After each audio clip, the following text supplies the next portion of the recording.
I still don't know how to start this without sounding insane, but the man who sent it swore every word is true, and after you hear the whole thing you'll probably check the locks twice tonight. He only wanted to be called Watcher 2014 on the forum. The title he gave the post was "Why I'll Never Work Overnight Security Again, Full Account." This is the long version.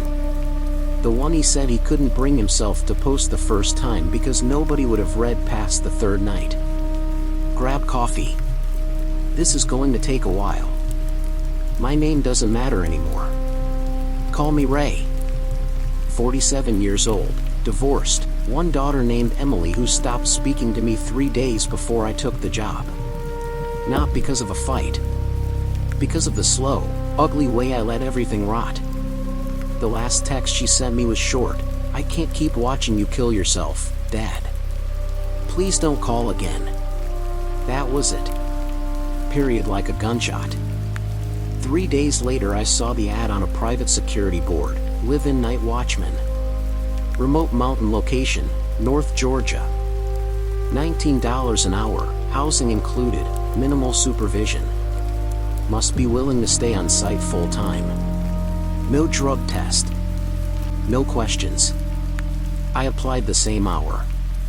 The place had once been Dogwood Youth Rehabilitation Center, a state-funded lockdown facility for the worst teenage offenders in Georgia. Opened 1978, shuttered for good in 2004 after a string of lawsuits, 2 suspicious deaths, and 1 incident the newspapers only ever called the drainage event. The state sold the land to a holding company that went bankrupt before they could tear the buildings down. 47 acres of pine forest swallowed the whole thing and kept swallowing for 20 years. The holding company still needed someone to walk the grounds 4 times a night so insurance wouldn't cancel the policy while the lawyers argued. That someone became me. Tyler, the property contact, met me at the gate on a cold October evening in 2024. 26 years old, nervous, drove a silver Tacoma with the engine running the whole 10 minutes he was there. He handed me a key ring that must have weighed 3 pounds and rattled off the rules like he was reading from a card he wanted to burn afterward. For patrols, 10 at night, 1 in the morning, 4 in the morning, 6 in the morning. Walk every building, check every exterior door, log anything unusual. Stay on property. Stay sober. Landline in the apartment rings straight to the office, use only for real emergencies. He pointed out the 4 main structures: the 2-story administration block, 3 single-story dorm wings labeled north, south, and east, and the long cafeteria building that connected everything like a spine. My apartment was on the 2nd floor of admin, end of the hall. You ever done security before, Ray? Some, I lied. I'd once walked the parking lot of a strip club in Macon for 6 weeks until they caught me asleep in my car. He didn't care. He just wanted out of there before full dark. Logs get checked, he repeated, already backing toward his truck. Don't skip them. Then he was gone and the gate clanged shut behind me and the forest went dead quiet. The first thing that hit me inside the administration building was the smell. Not just mildew. Something sweeter underneath, like meat left in a cooler too long. The upstairs hallway was lined with offices that hadn't been touched since the last staff meeting 20 years ago. Calendars still open to February 2004. A coffee mug on one desk had something black and furry growing inside. My apartment was small: bedroom, bathroom, kitchenette, 1 window facing the tree line. Someone had left a bare mattress and a single flat pillow still in plastic. I dropped my duffel, everything I owned fit in 1 bag, and sat on the edge of the bed. The silence pressed so hard my ears rang. I thought about calling Emily. I thought about it every minute for the first 3 days. I left the phone in the bag. First official patrol started at 10 that night. I carried a heavy mag light, a clipboard with the log sheets, and a walkie-talkie that only spat static. The routine never changed: start in admin basement to roof, then north wing, south wing, east wing, cafeteria and kitchen, outside perimeter fence, Back to admin, write down anything that didn't belong. Lock everything behind me. North and south wings were just sad. Broken chairs, graffiti, the smell of old smoke baked into the walls. East wing felt wrong the second I pushed the door open. The air was 10 degrees colder and tasted wet, like the inside of a cave. The day room had 6 heavy plastic tables bolted to the floor, a television bolted high and wrapped in scratched plexiglass, walls painted that exact shade of green that makes you want to scream. A hallway ran off the day room with 12 single rooms, 6 on each side. Every door had a small observation window at adult eye level and a lock that only opened from the outside. I checked each one with the flashlight. Empty bed frames, desks carved full of names and dates and threats. In room E7, someone had scratched the same sentence over and over until the wood splintered. I'm sorry, I'm sorry, I'm sorry, I'm sorry, getting smaller and smaller until the words disappeared into the corner like the writer ran out of strength. Room E12 was darker than the rest. My beam seemed to shrink when I pointed it inside. I couldn't see the back wall no matter how I angled the light. I told myself it was just the angle and moved on. 10 o'clock patrol, clean. 1 o'clock patrol, clean. 4 o'clock patrol, I was half asleep on my feet but I did it. 6 o'clock patrol, first hint of dawn over the ridge, sky the color of a healing bruise. I went back upstairs, fell into bed still wearing my boots, and slept until almost 2 in the afternoon. Night 2 is when the small things started that you can't quite explain away. 1 o'clock patrol, East Wing day room. One of the plastic chairs had moved. Not tipped over, not knocked, just pulled out about 20 inches from the table, perfectly straight, like someone sat down for a minute and then stood up again. I know it wasn't like that at 10. I would have seen it. I pushed it back in, flush with the table legs, and told myself the floor was uneven. 4 o'clock patrol, same chair was out again. This time it was turned completely around, facing the hallway door like it was waiting for me to walk in. My stomach flipped. I shoved it back so hard the table jumped. Night 3, 4 o'clock patrol, the chair was out a third time, and the door to E12 was cracked open 8 inches. I stood in the hallway staring at that black slice of doorway like it might bite me. I know I locked every single room. I have the checklist with my initials. My hand shook so badly the flashlight beam danced. I pushed the door open the rest of the way. Empty. Bed frame, desk, chair, barred window high on the wall. No closets, no crawl spaces, no place for anyone to hide.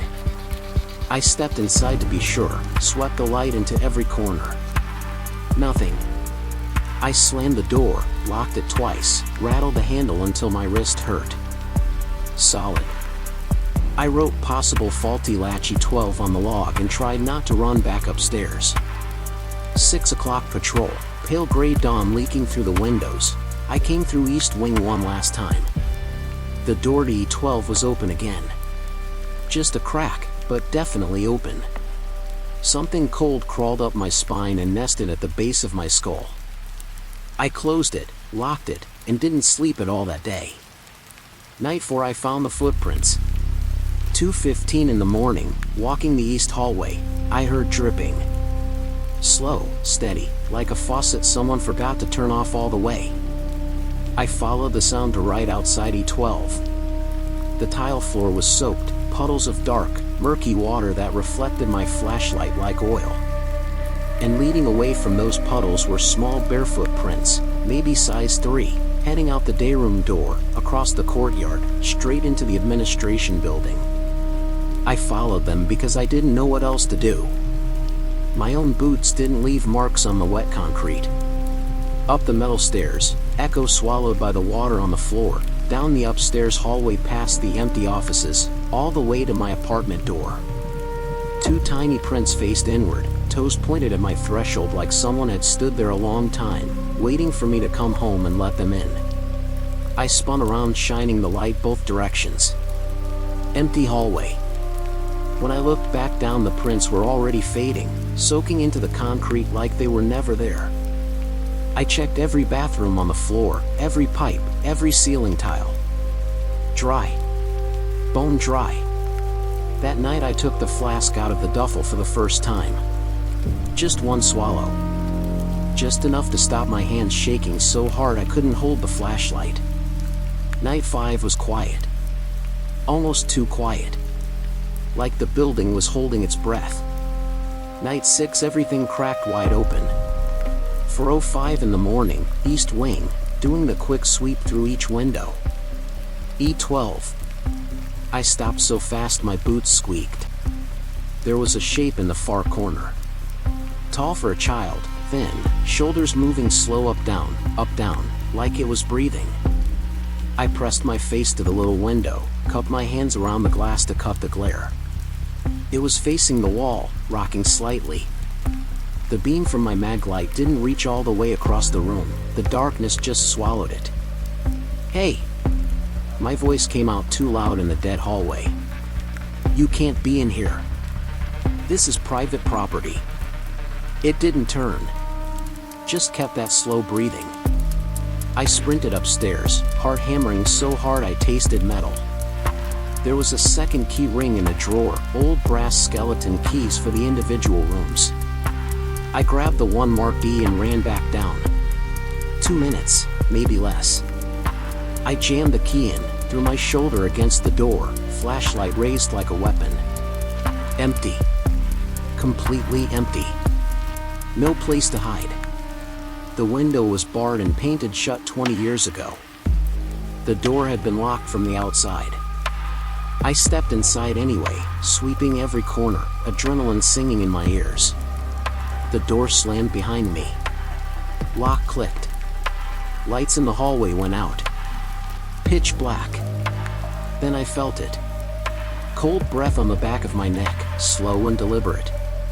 The smell hit like a wave, stagnant pond water, rotting vegetation, something sweet and dead underneath.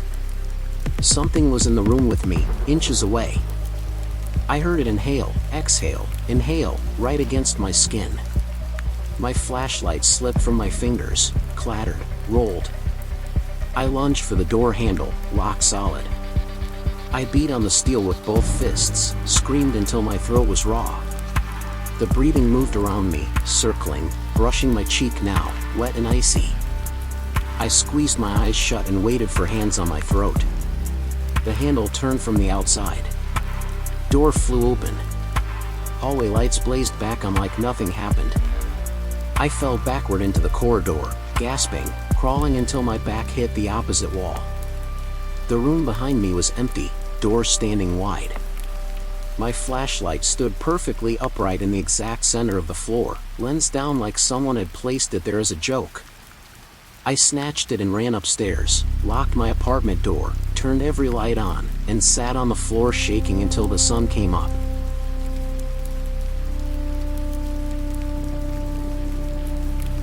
Later that same night, or early morning, 3:30, I woke up needing to piss. Half asleep, shuffled across the cold floor to the bathroom, did my business, washed my hands. The water ran rusty brown for 5 seconds like it always did. I stumbled back to bed, crawled under the covers, rolled onto my left side facing the wall. The mattress felt warm. That thought floated through my foggy brain and vanished. I pulled the blanket higher. Then the mattress sank behind me. Weight settled against my back, chest to spine, close and deliberate. Something slid into bed and pressed the full length of me. Cold breath on my neck, slow and patient. I froze solid. Every muscle locked. My own breath stopped in my throat. I could feel it breathing me in, like it was tasting how scared I was. My mind screamed at my body to move, roll over, fight, run, anything, but I lay there like a corpse while whatever it was spooned me in the dark. Minutes or hours, I don't know. When I finally forced myself to whip around fast, ready to swing, the bed was empty. Sheets pulled back neatly on the other side like someone had just gotten up. The pillow had a perfect head-shaped dent. Still warm when I forced myself to touch it. I grabbed my coat and spent the rest of the night downstairs in the main office, door locked, sitting in a rolling chair with my feet up on the desk, jerking awake every time my head dropped. Day 11 I started digging for answers because I was losing my mind and I knew it. I tore through every filing cabinet in the abandoned offices. Most of it was garbage, cafeteria menus from 2003, requisitions for bleach and industrial soap, disciplinary reports for staff caught smoking weed behind the gym. Then I found the original architectural plans rolled up in a cardboard tube. Basement level. 3 rooms labeled ISO 1, ISO 2, ISO 3. Isolation. Solitary. The worst kids went down there and sometimes didn't come back up for weeks. I found the basement door behind a janitor closet on the first floor. Key on my ring said BMT in worn brass letters. I hadn't noticed it before because I never thought to look. The smell hit me halfway down the stairs, standing water, sewage, and that same sweet dead smell from E12. Temperature dropped 20 degrees in 10 steps. My boots splashed when I reached the bottom. 4 inches of black water covered the entire floor, thick and shiny like used motor oil. Things floated in it I refused to examine. 3 heavy steel doors. ISO 1 and ISO 2 stood open, water lapping at the padded walls inside. ISO 3 was closed. I turned the handle, stuck solid. I put my shoulder into it, boots slipping on the slick concrete. When it finally gave, the inside of the door was shredded. Hundreds of deep parallel grooves, some so deep they exposed raw metal. Fingernails dragged down over and over until there was nothing left of the fingers. Something rippled in the water behind me. Not a splash, more like something big moving just under the surface. I spun, flashlight cutting crazy arcs across the black water. Nothing visible, but the ripples came straight at me, fast. My left foot slipped. I went down hard, face first into the filth. Water filled my mouth, my nose tasted like pennies and rot. Something grabbed my ankle under the water. Small hand, impossibly strong, cold as a corpse. It yanked. I kicked blind, felt my boot connect with something that crunched like wet cardboard. The grip let go. I scrambled up the stairs on hands and knees, coughing, gagging, slammed the basement door, locked it. Pounding started immediately on the other side. Furious. Child-sized fists hammering metal so hard the door flexed in the frame. Boom, boom, boom, boom, boom. 15 straight minutes while I sat soaked and shaking on the hallway floor. Then silence, sudden as a snapped neck. Upstairs, still dripping, I found the incident report buried in a water-stained folder. 1988. Resident Matthew James Whitaker, age 14, discovered deceased in sub-basement drainage system after being reported missing for 7 months. Body in advanced decomposition, identification possible only through dental records and a plastic ID bracelet. Cause of death, undetermined. No mention of why he was an ISO 3 or how nobody noticed he was gone for half a year. That night I drank half the flask. Passed out fully dressed. The next 7 nights blurred into one long fever dream. Scraping started in the walls of my apartment, slow, deliberate, like fingernails searching for a weak spot in the drywall. The sound would move from corner to corner, circling the room while I lay rigid under the covers. Footsteps paced the upstairs hallway outside my door all night long, back and forth, never changing speed, never stopping to rest. One night I watched the doorknob turn slowly left, then right, then left again, testing the lock. I had started triple-checking the deadbolt. I sat up in bed with the mag light in one hand and the crowbar from the maintenance closet in the other and waited for the door to open. It never did. The footsteps just kept walking. Night 14 I was so exhausted I forgot to lock the door when I collapsed after the 6 o'clock patrol. Woke up at noon to sunlight pouring through the open doorway. Wet barefoot prints led from the hallway straight to my bed, circled at 4 complete times, overlapping, deliberate, then walked back out. I followed them on shaky legs. Down the stairs, through admin, across the courtyard. They stopped dead center on the cracked basketball court. The last 2 prints faced my second-floor window. I looked up. 2 perfect muddy handprints smeared the outside of my glass. Second floor. No ladder. No tree within 30 feet. Just 5 small fingers on each hand pressed hard, like something had been hanging there watching me sleep for hours. I tried to leave that afternoon. Packed my duffel, threw it in the trunk, turned the key. Nothing. Battery completely dead even though I'd driven the car up the mountain 2 weeks earlier with no issues. I called the office landline, left 3 messages about vehicle trouble, needing someone to come check the site. No return call. Cell phone caught 1 flickering bar only if I stood on the picnic table in the courtyard and held it over my head like an idiot. Every call dropped after 5 seconds. 2 weeks on the job and nobody had checked on me once. It started to feel deliberate. That night during the 10 o'clock patrol, someone had written on the wall of E12 in something dark and slimy that smelled like low tide, "Stay with me forever." The letters dripped. I didn't finish the patrol. I went back upstairs and sat in the bathtub fully dressed with every light on until sunrise. By night 16 the other wings were changing too. North wing got colder every time I walked in. South wing started to smell like the basement. I saw him clearly for the first time in North wing at 1:15 in the morning. A boy standing under the flickering exit sign at the far end of the hallway. 13, maybe 14. Wearing soaked gray pajamas that used to be dogwood issued, the fabric hanging off him in rotten strips. Skin bloated and blue-white, waterlogged. Eyes too far apart, mouth stretched almost ear to ear, cheeks split open like overripe fruit. He stared at me for a long time. Then his head tilted, way too far, neck bending with a soft wet pop, and he walked backward into room N8 without turning around.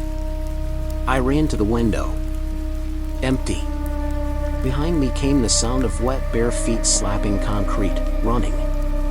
I whipped around. He was at the opposite end of the hallway now, 30 yards away in 2 seconds. Impossible. He did it again and again, popping from room to room faster than anything human, always just out of reach, herding me east, toward East Wing, toward E12. I followed because I was too tired and too curious to run away anymore. East Wing day room. He stood dead center, facing away, water pooling around his bare feet and spreading. The temperature dropped so fast my breath came out in white clouds. "Matthew?" I whispered. My voice cracked like ice. He spun, not turned, spun, neck twisting 180 degrees first, body catching up with a series of wet pops. His mouth opened wider than should be possible, jaw on 137 hinging, black water pouring out in a gush, things inside writhing like eels. The scream that came out wasn't from his throat. It came from everywhere and nowhere, high-pitched and endless, layered like 100 children screaming at once. My ears rang with it. I stumbled backward, tripped over a bolted table, cracked my head on the floor. When my vision cleared, he was gone. But the door to E12 stood open and something dripped steady from the frame. Week 3 the ceiling became his highway.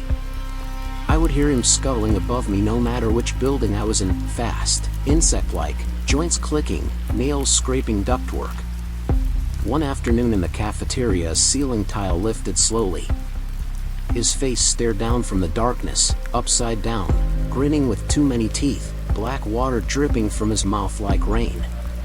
He crawled out backward, limbs bending the wrong way, stomach to the ceiling, head twisted all the way around watching me with milky eyes. Then he skirted away above the panels, racing toward the administration building. I ran after the sound, boots pounding, burst into my apartment, slammed and deadbolted the door. Silence for maybe 30 seconds. Then scratch, scratch, scratch directly above my bed. All night long. When dawn finally came, one tile was pushed aside. A single small wet handprint glistened on the white acoustic foam. Day 20 I tried to walk out. Food was gone anyway, just 2 sleeves of crackers and half a jar of peanut butter left. I made it to the edge of the parking lot. He was already there, standing motionless between the pines 50 yards away, watching. I turned left, he was there. Turned right, he was waiting. Every direction I tried he was already in front of me, always the exact distance, always silent. I looked up at my apartment window on the 2nd floor. He stood behind the glass waving down at me with one bloated hand, smiling with a mouth too wide. When I went back inside, my apartment was flooded. Black water poured from the bathroom, lapping into the bedroom, thick with leaves and things that moved. Tiny handprints covered every surface, mirror, walls, ceiling, inside the microwave. I sat on the basketball court and cried until my throat was raw. When I came back 2 hours later, everything was dry. Spotless. Like it never happened. Night 23 I decided to end it. Not my life. The game. I took the crowbar, the basement key, 2 fresh mag lights taped together, and a road flare from the emergency kit and went down at 2 in the morning. The water was waist deep now, cold enough to burn. I waited till ISO 3, pried the door open with the crowbar. Inside, the far wall had collapsed completely. Small bones floated in the black water, ribs, a cracked skull no bigger than a cantaloupe, scraps of blue uniforms still clinging to them. An ID badge bobbed against my knee. Whitaker, Matthew J., number 42891. This was where he died. Where he clawed at the door until his fingers were gone and kept clawing for 7 months in the dark. The water started rising fast, like a dam broke somewhere I couldn't see. Doors slammed shut behind me without a sound. Lights died.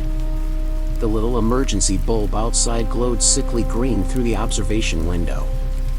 Matthew rose out of the water right in front of my face, skin sliding off in sheets, eyes completely white. "You left me," he gurgled, black water spilling from his mouth and nose. Cold arms wrapped around me under the surface, stronger than any child should be. Pulled me down. I fought, kicked, screamed bubbles. My lungs burned. Just when black spots ate my vision, the water reversed, rushed out like a giant drain opened. I was thrown clear, tumbling into the basement hallway, coughing up filth. Behind me came the sound of bones scraping concrete, joints bending backward, chasing. I ran upstairs, leaving a trail of black water, burst through the front doors into the parking lot. Dawn was just touching the ridge, sky the color of watered blood. I looked back. Matthew stood inside the glass doors, small palms pressed to the window, watching me go. He looked sad. He looked lonely. I jumped in my car, whispered every prayer I knew, turned the key. Engine roared to life first try. I floored it down the mountain road, gravel pinging the undercarriage, didn't look in the rear view until the buildings were swallowed by pine. I quit from a gas station 2 hours away. The manager sounded half asleep. "Mail the keys," he said, and hung up. No questions. No concern. It's been 14 months now. New job stocking lumber in Tennessee. New apartment that doesn't smell like mildew. 6 months sober.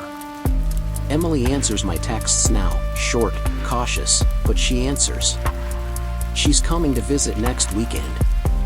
Just coffee. I'm terrified and grateful and trying every single day to become someone she doesn't have to be ashamed of. Some nights I still wake up feeling the mattress sink behind me. Some nights I hear scratching in the ceiling of apartments that don't have crawl spaces. I sleep with every light on and the TV turned to static just to have noise. Whatever is left of Matthew Whitaker at Dogwood isn't finished with people who believe they deserve to be punished. If you ever see a listing for live-in security, remote location, good pay, no questions asked, keep scrolling. Some jobs aren't jobs. Some places don't let you leave until they're done with you. Stay close to the ones you love. Tell them every day. Some doors only open one way.